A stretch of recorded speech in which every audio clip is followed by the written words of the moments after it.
Bonsoir et bienvenue en ce mardi 5 juillet 2022. Et nous en sommes arrivés ce jour à la méditation numéro 817 et plus particulièrement à la méditation numéro 531 dans le livre de l'Apocalypse que nous méditons ensemble depuis le 1er janvier 2021, bien sûr, mais maintenant vous avez l'habitude, pas que le livre de l'Apocalypse.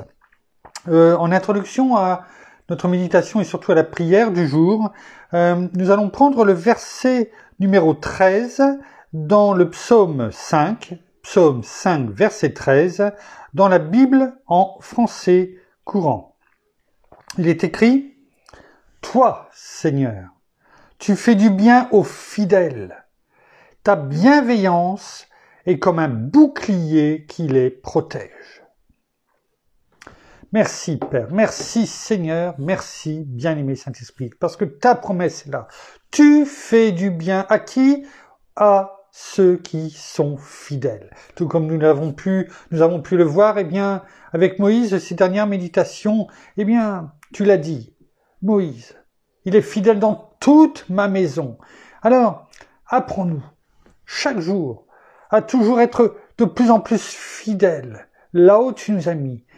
Parce que, tu l'as dit, nous sommes ton temple. Et nous voulons être fidèles à toi, dans toute ta maison, c'est-à-dire auprès de tous ceux que tu nous as confiés, que tu vas nous confier. Quel que soit, le ministère, c'est-à-dire le service que nous avons et pour lequel tu nous as oints, que tu nous as placés. Alors, soyons fidèles, parce que cette promesse est assortie du fait que tu nous dis au travers de ta parole, que tu nous entoures, tu nous gardes comme un bouclier. Ce bouclier que tu nous dis dans Éphésiens 6, versets 10 à 18, que nous devons élever, quelles que soient les circonstances, en tout temps, afin de nous garder de tous les traits enflammés du malin. Ce même bouclier, nous pouvons l'avoir en tout temps, simplement en demeurant fidèles à ta parole, à toi, Père, dans le nom de Jésus. Merci, bien-aimé Saint-Esprit.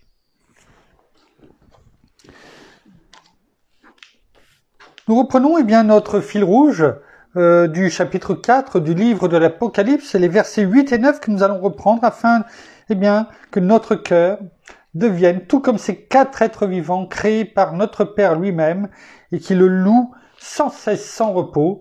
C'est ce que disent ces versets. Nous voulons aussi que nos cœurs soient à l'image de ces quatre êtres vivants afin qu'ils te louent, Père, dans le nom de Jésus, sans cesse, sans repos, de notre bouche, de nos cœurs, par notre comportement, par nos pensées, afin que ce soit, notre esprit qui dirige notre âme, et notre âme, bien sûr, notre corps, afin que ce ne soit pas l'inverse, c'est-à-dire notre corps, en tout cas notre âme, qui dirige notre corps, c'est-à-dire nos pensées vis-à-vis du monde, que notre esprit là où notre bien-aimé Saint-Esprit justement se trouve, parce que nous sommes enfants de Dieu, ton esprit Père, ton esprit Seigneur, ton caractère en nous, Seigneur, que ce soit vraiment notre esprit, ton esprit qui dirige toutes choses à travers nous. Reprenons ces versets 8 et 9 du chapitre 4 du livre de l'Apocalypse. Il est écrit « Les quatre êtres vivants ont chacun 6 ailes et ils sont remplis d'yeux tout autour et au-dedans. Ils ne cessent de dire jour et nuit, Saint, Saint, Saint est le Seigneur Dieu, le Tout-Puissant, qui était, qui est et qui vient. » Verset 9. « Et quand les êtres vivants rendront gloire et honneur et action de grâce à celui qui est assis sur le trône, à celui qui vit au siècle des siècles. » Ici, bien entendu, maintenant, vous avez l'habitude, il est parlé de notre Père, mais n'oublions pas notre Seigneur qui règne, qui siège sur le trône, assis à la droite de notre Père. Amen. Reprenons maintenant, les versets le verset à partir du verset 8 que nous avons vu hier, mais juste pour faire le pont, je dirais, ou le joint avec... excusez-moi, je reprends juste, je positionne sur les différentes versions, quand nous y arriverons. Donc, Nombre, chapitre 12, verset 8, que l'on reprend, nous avons vu hier, et la parole nous disait, eh bien, c'est même notre Père qui le disait lui-même, « Je lui parle à qui ? À Moïse. » C'est ce qu'il dit à Aaron et à Myriam, qui ont fauté, qui ont critiqué Moïse. « Je lui parle bouche à bouche. » Nous avions vu au travers de cela la proximité que Dieu avait avec Moïse, et inversement, « Je me révèle à lui sans énigme, sans qu'il y ait de choses cachées, et il voit une représentation de l'Éternel. » Pourquoi donc n'avez-vous pas craint de parler contre mon serviteur, contre Moïse?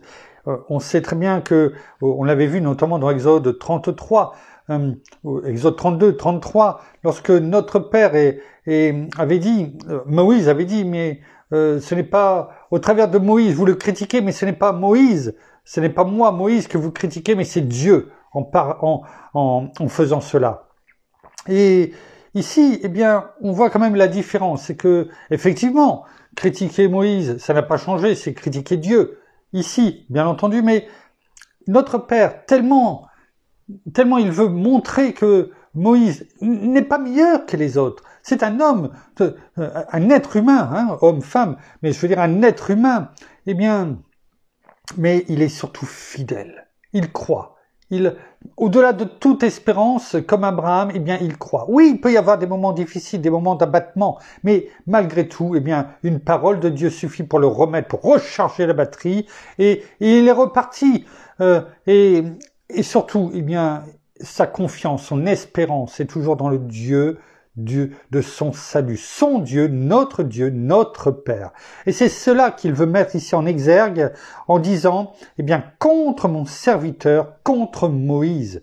C'est vrai, c'est pas contre moi, c'est contre Moïse. Il veut le replacer au centre, finalement, là où il est, c'est-à-dire là où il nourrit Moïse, qui, au travers, bien sûr, de notre Père, au travers de Moïse, nourrit qui? Le peuple, c'est ce que nous avons dit, fidèle, c'est aussi nourricier, il nourrit, il fait du bien à ceux et il prend soin de ceux qui lui sont confiés, c'est-à-dire là, c'est un grand peuple, et il veut replacer Moïse, eh bien, aux yeux du peuple et aux yeux d'Aaron, et surtout et de Myriam ici, eh bien, comme la pièce principale, en tout cas, là où il est placé. Ce qui ne veut pas dire que les autres ne sont pas importants aux yeux de Dieu, mais il veut replacer son serviteur fidèle, et c'est ainsi, eh bien, que nous voulons, en tout cas, que notre Père nous voie, en disant, bien, là où je t'ai placé, en fonction de ce que je t'ai donné à faire, eh bien, fais-le. Fais-le avec fidélité. Que ça soit des petites choses, des moyennes ou des plus grandes, qu'importe. Ce n'est pas cela qui est important. C'est ce que voit Dieu, c'est ce que notre Père voit dans notre cœur, ce que nous faisons avec fidélité. Ce qu'il nous a demandé, là où il nous a mis, et c'est ça qui a de l'importance. Ce n'est pas notre position, comment dirais-je, afin que nous en sortions grandis aux yeux du monde, aux yeux en tout cas, eh bien, des personnes qui sont autour de nous, mais ce n'est pas cela qui a de l'importance. C'est d'être fidèle dans les petites, en tout cas dans toutes les choses que notre Père nous a donné de faire en Christ Jésus notre Seigneur, et c'est ça qui est le plus important. On le voit ici.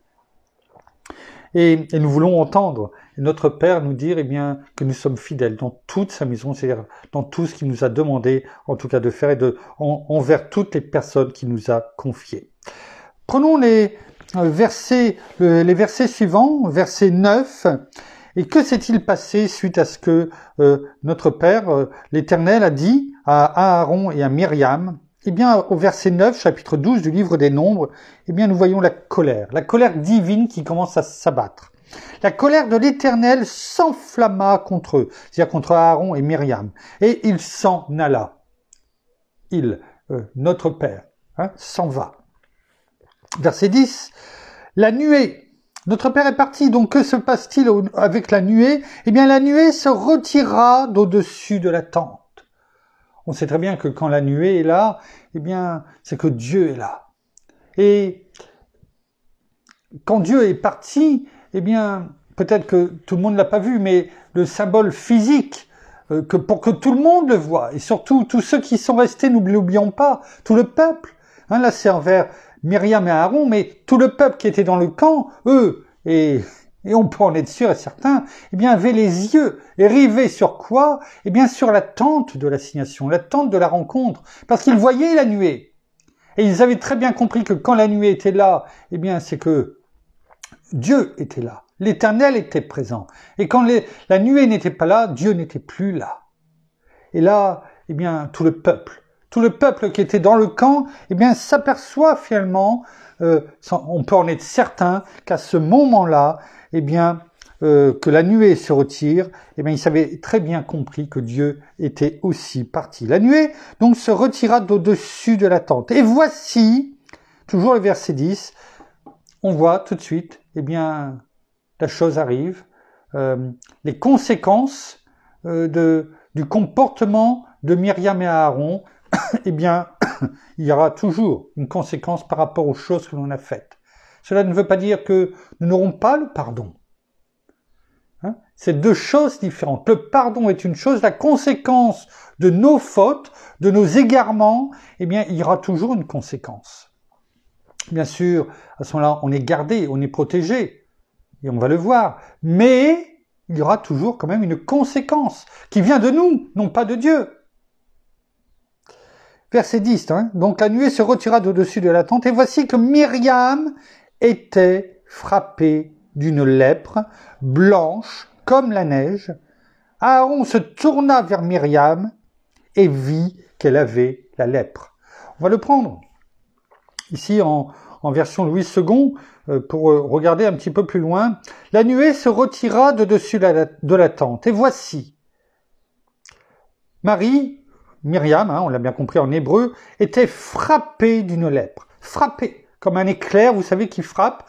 On a eu, il n'y a pas longtemps, de la foudre, et pendant qu'on était partis, il y avait nos filles, et puis elles nous ont dit, eh bien, on a une box, comme beaucoup d'entre nous aujourd'hui, eh bien, ils ont vu un éclair sortir, quelque chose de tout blanc, sortir eh bien de cette box. La box était grillée, mais qu'importe, ils ont été gardés malgré tout, parce que ça aurait pu être beaucoup plus grave, et eh bien ils ont vu, elles m'ont dit, on a eu la peur de notre vie quand on est rentré, et eh bien il y a eu cet éclair blanc eh bien qui a frappé, et c'était grillé.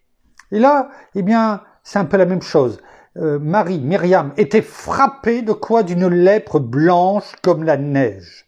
Aaron se tourna vers Marie ou Myriam, et voici, elle avait la lèpre. Il la voyait. Et qui est-ce qui a été touché ici? Eh bien, c'est Myriam. Myriam, la sœur aînée de Moïse. On a vu dans les méditations précédentes que c'est elle, parce que c'est elle qui a commencé à critiquer, à fomenter sûrement dans son cœur, eh bien, cette jalousie, ces reproches.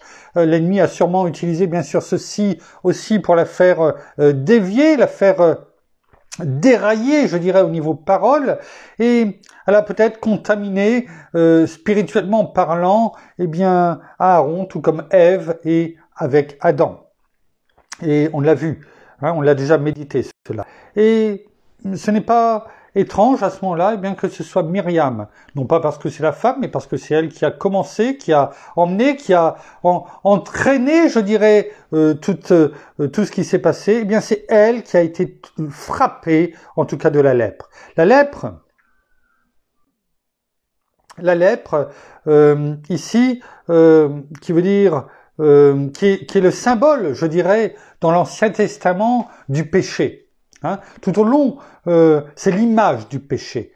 On en parle parfaitement, je dirais, dans la Nouvelle Alliance. On sait très bien que quand on parle du péché, le péché, eh bien sûr, mène à la mort. C'est le salaire du péché, c'est la mort. Mais la lèpre, eh bien, c'est l'image du péché. Et on le verra, si c'est pas aujourd'hui, on le verra demain, que tout de suite dans les versets qui suivent ce que nous venons de dire, eh bien, que cela est bien clair aussi à ce niveau-là. Donc, Myriam est touchée par la lèpre. Alors Aaron, on va le voir même directement au verset 11, toujours de ce chapitre 12. Hein. Alors Aaron dit à Moïse, en version colombe, de grâce, mon Seigneur, ne nous fais pas porter le poids du péché, hein, on le voit ici, le poids du péché que nous avons eu la folie de commettre.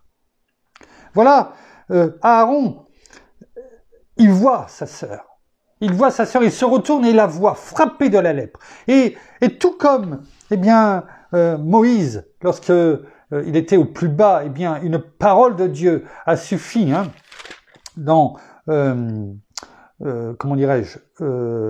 Nombre 11 au verset 23, la main de l'Éternel sera-t-elle trop courte? Tu verras maintenant si oui ou non ce que je t'ai dit arrivera. Voilà ce que l'Éternel a dit à Moïse, notre père.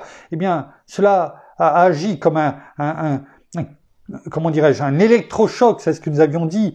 Il a été frappé et c'était reparti. Le cœur était reparti, le cœur, bien sûr, spirituel, mais pas que. Finalement, est reparti et Moïse est reparti. Là aussi, c'est Myriam qui a été frappée comme c'était clair, blanc, je dirais, de la lèpre blanche.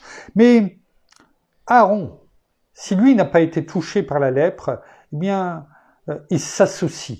Il s'associe parce qu'il a tout de suite compris. Il a tout de suite compris, finalement, même s'il avait peut-être ce voile devant les yeux, ce voile que l'ennemi avait peut-être mis par ses pensées mauvaises, cette jalousie, etc., qui entraîne au péché, hein, et donc au murmure auquel il s'est associé avec Myriam. Mais il a été lui aussi frappé, touché, peut-être pas par la lèpre, mais en tout cas peut-être par cette lèpre, par ce péché spirituellement parlant, parce que on le voit. Alors Aaron dit à Moïse, de grâce, mon Seigneur. On voit ici de nouveau l'abaissement d'Aaron vis-à-vis de Moïse, finalement, ce respect, ce que le Seigneur, ce que l'Éternel avait dit, pourquoi n'avez-vous pas craint de parler contre mon serviteur, contre Moïse, hein? On l'a pu le voir et le méditer, cela, finalement, on voit que il a entendu, finalement. Cela a parlé à son cœur. Et il parle à Moïse de nouveau, tout comme il l'avait fait suite au veau d'or. Hein, lorsque Moïse était arrivé, et il lui a dit, tu connais mon Seigneur, tu connais ce peuple, et on voit qu'il lui parle de nouveau avec respect, et non plus comme il l'avait fait quelques versets précédemment. De grâce, mon Seigneur, ne nous fais pas porter le poids. Il s'associe ici à Myriam. Il n'a peut-être pas été touché par la lèpre, mais c'est comme si qu'il l'avait été. En tout cas, spirituellement parlant, il l'est. Il se sent lépreux spirituellement, il s'associe à Myriam, il dit « Ne nous fais pas porter le poids du péché ». On voit bien le rapprochement, hein, le parallèle entre la lèpre et le péché que nous avons eu la folie de commettre. Reprenons dans ce même verset dans d'autres versions, afin que nous comprenions bien ici la réaction finalement d'Aaron. Verset 11, il s'adressa à Moïse, en Nouvelle Français courant, « Nous sommes coupables ». Quand on est, comment dirais-je, quand on a compris que nous avons péché dans la Nouvelle Alliance, quand nous sommes remplis de cette connaissance, saisis par notre bien-aimé Saint-Esprit qui nous convainc de péché, qu'est-ce qu'il faut faire? On vient chercher ce pardon. Si nous sommes déjà enfants de Dieu, ça ne change pas. Il faut venir demander pardon, bien sûr. Mais encore plus, je dirais, quand on n'est pas enfant de Dieu. On est convaincu d'un péché. On est rempli de cette conviction et on tombe à genoux devant notre Seigneur. Et on se repent amèrement de nos péchés. Et on vient demander pardon. Et on reconnaît, on croit à qui? À la parole de Dieu, à la parole qui est descendue dans nos cœurs. On croit au Fils du Dieu vivant. Et ici, c'est cela. Regardons ce qui est écrit. en nouvelle français courant, nous sommes coupables. Et c'est ce que, quand nous sommes convaincus d'un péché ou du péché, en tout cas dans nos vies, eh bien, nous devons pas venir en essayant de cacher les choses. Bien souvent, nous essayons de déguiser les choses au travers de paroles vaines, en croyant que Dieu ne voit pas nos cœurs. Mais nous devons plutôt crier, ici, comme Aaron le montre, sans chercher, eh bien, d'excuses. Nous sommes coupables, crie Aaron. Nous sommes coupables. Lui dit-il, mais je t'en prie, ne nous inflige pas la punition que nous méritons à cause de notre conduite insensée. Insensée. C'est-à-dire qu'il n'a pas de sagesse. Vous savez, je reviens régulièrement dessus, quand vous allez lire le livre des Proverbes, un chapitre par jour, c'est rien, en 30 jours ou 31 jours, vous avez tout lu le livre des Proverbes. Et vous êtes, eh bien, et vous recommencez chaque mois. Et à force, eh bien, vous comprenez ce que c'est qu'un insensé. C'est celui qui n'a pas la sagesse, la connaissance. Quand je dis la sagesse, non pas humaine, mais la sagesse divine. La connaissance, l'intelligence, tout cela, eh bien, part de la sagesse. La crainte de l'Éternel, c'est le début de la connaissance. C'est tout cela. Et tout ce que nous voyons là, eh bien, c'est ce qui est écrit ici. Et nous devons apprendre, et si nous n'avons pas cette sagesse divine, eh bien de la demander à notre Père qui nous la donne abondamment. C'est ce que dit l'apôtre Jacques dans son épître, excusez-moi. Mais nous ne devons pas cacher les choses. Nous sommes coupables. Mais contrairement, eh bien, à l'Ancien Testament, nous avons cette bénédiction, ce privilège que nous avons, eh bien, de pouvoir venir devant notre Seigneur, de lui parler, de lui remettre toutes choses et de recevoir en récompense, si je puis m'exprimer ainsi, de ce don gratuit qu'a fait notre Seigneur. Ça ne nous a rien coûté, nous. Simplement, eh bien, de venir et de dire, nous sommes coupables, Seigneur. Tu le vois, excuse-moi, je suis coupable. Mais je sais qu'en toi, j'ai la rédemption par ton sang précieux, parce que tu as payé toutes choses pour moi. C'est une grande différence avec, comment dirais-je, Aaron et Myriam et tout le peuple dans l'Ancien Testament. Mais, eh bien, cette parole, qu'elle résonne dans nos cœurs, parce que tout comme Aaron, si nous sommes convaincus de péché, eh bien, nous ne devons pas agir avec, nous devons agir sans fioriture. Nous devons crier, nous sommes coupables. À cause de notre conduite insensée, ça peut arriver. Surtout si nous n'avons pas, nous ne nourrissons pas, eh bien, de la parole de Dieu, de sa parole, de ce qu'il nous dit au quotidien. Ça, c'est important. En parole de vie, il est écrit, Aaron dit à Moïse, nous sommes coupables. Vous voyez, ça ne change pas. Pourtant, on a changé de version. Nous sommes coupables. Nous avons complètement manqué de sagesse. Je vous parlais, le livre des Proverbes avec la sagesse qui nous apprend, eh bien, que la sagesse crie. Au coin des rues, au coin des, comment dirais-je, au carrefour des routes. Elle crie la sagesse. Nous avons besoin de la sagesse divine. Nous avons complètement manqué de sagesse. Nous sommes passés à côté. Nous avons manqué le but. C'est ça que ça veut dire. Quelqu'un qui rate sa cible, dans le sport, on prend le tir à l'arc par exemple, eh bien, il a perdu. Il rate sa cible, il a perdu, il est éliminé. Il ne peut pas gagner. Si on rate la cible, on ne peut pas gagner. Donc apprenons à ne pas rater notre cible. Et écoutons ces paroles. Mais je t'en supplie, ne nous punis pas à cause de ce péché. On voit bien, là encore, le rapport entre entre la lèpre, et le péché, l'image.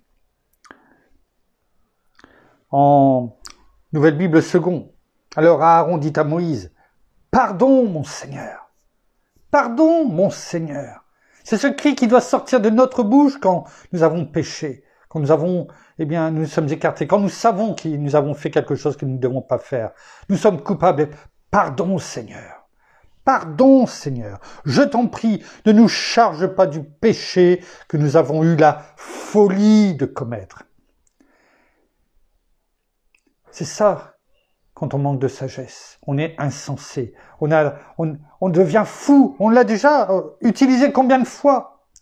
C'est ce que dit dans le livre des Proverbes. Si on n'a pas la sagesse divine, si on a simplement la sagesse humaine, eh bien, nous sommes insensés.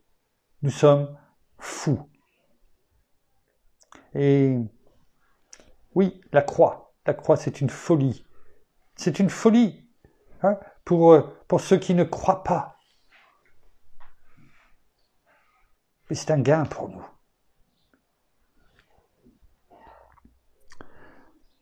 Je regarde dans la Bible en français courant, il s'adresse à Moïse, Aaron, nous sommes coupables, lui dit-il, mais je t'en prie, ne nous inflige pas la punition que nous méritons à cause de notre conduite insensée. On va dire que c'est une synthèse de tout ce que nous avons pu voir. Alors, au travers de tout ce que nous avons entendu, de ce que nous avons médité, ce que la parole de Dieu nous a parlé, sachons faire attention à ce qui sort de notre bouche, sachons ne pas critiquer, sachons surtout, demeurer fidèles. Demeurer fidèles non seulement à la parole de Dieu, à ce qu'il nous enseigne chaque jour au travers de notre bien-aimé Saint-Esprit, l'enseignement de Christ, notre Seigneur, et qui nous rappelle tout ce que nous devons, et tout ce qu'il nous a dit, tout ce que nous devons savoir, et apprenons à faire preuve de sagesse, non pas de sagesse humaine, mais de sagesse divine. Si on ne l'a pas, allons la demander à notre Père et allons aussi, rechercher dans le livre des Proverbes, dès le premier chapitre, afin de pouvoir nous-mêmes aussi faire notre part, parce que tout ne nous tombe pas comme cela. Nous devons faire aussi notre part. Nous avons des promesses qui nous sont données, mais encore faut-il aller les chercher. C'est les violents qui s'en emparent. C'est non pas la violence bien sûr, mais ceux qui vont de l'avant, qui cherchent, qui se lèvent pour aller la chercher. Alors je vous exhorte encore, au travers de tout ce que nous avons vu aujourd'hui, si nous voulons avoir un cœur de plus en plus, ouvert à la parole, éclairé par la parole. Ta parole est une lampe à mes pieds, une lumière sur mon sentier. C'est ainsi, que notre cœur, avancera, et qu'il sera, dégagé, je dirais, de toutes ces mauvaises herbes, qui sont là pour nous empêcher d'entendre la parole, la lumière de Dieu pénétrer dans nos cœurs. Et c'est ainsi que nous deviendrons à l'image de ces 4 êtres vivants, que nous pourrons louer sans cesse, sans repos, notre Père et bien sûr notre Seigneur. Merci, bien-aimé Saint-Esprit, une fois de plus pour ton enseignement ce soir.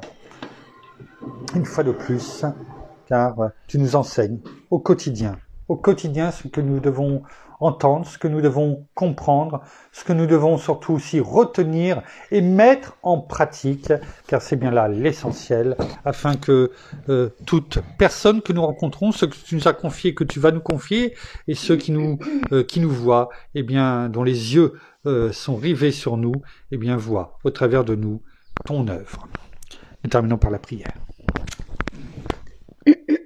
Seigneur, merci encore pour ta parole de ce soir. Merci encore pour tout ce que tu nous donnes vis-à-vis non seulement de la parole, mais de toutes ces images, et que nous les gardions non seulement dans notre bouche, dans nos cœurs, mais aussi dans notre esprit, afin que nous continuions jour après jour, à mettre non seulement tous ces mots, toute ta parole dans nos vies, jour après jour, et que nous puissions aussi, l'enseigner à d'autres. Ayons vraiment cette sagesse d'accomplir tout ce que tu nous demandes et d'accomplir la vérité, la justice et l'intégrité. Tu nous demandes d'être ces lumières dans le monde. Pour être ces lumières, soyons remplis vraiment de sagesse, d'amour et de compassion pour tous ceux encore, non seulement qui te connaissent, bien sûr, mais aussi tous ceux qui ne te connaissent pas encore au jour d'aujourd'hui. Alors vraiment, ayons cette sagesse et ce discernement, ainsi que cet esprit de révélation que tu nous donnes, afin de pouvoir aller de l'avant, jour après jour, avec toi.